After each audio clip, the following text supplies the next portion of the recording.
ายดีพี่น้องยามเช้ากาแฟเบอร์ดี้พี่น้องเนาะอากาศยามเช้าย่ำอยู่ไห้อยู่หน้าพี่น้องไทยก็ตื่นมานี่โดกกินกาแฟเบอร์ดี้พี่น้องสนับสนุนกาแฟเบอร์ดี้โอ้ยวันนี้ก็อยู่ไห้อยู่หน้าของยูทูบเบอร์บ่าวน้ำพี่น้องตื่นมาเพื่อเหตุงานเหตุการณ์กันเนาะพี่น้องเนาะโดกกาแฟเย็นๆจักจอกจักใดพี่น้องเนาะพอได้มีเหี่ยวมีแห้งเหตุงานพี่น้องเกี่ยวข้าวเกี่ยวน้ำเนาะ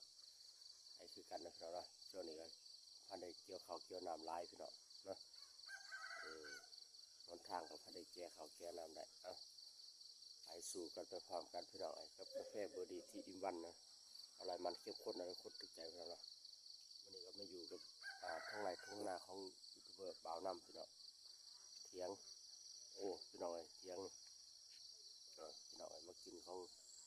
ยูทูบเบอร์บ่าวน้ำพี่น้องเนาะสนับสนุนโดยพี่น้องให้ก็ย่ำขังย่ำหน้าเอาพันได้แล้วเนาะพี่น้องเนาะ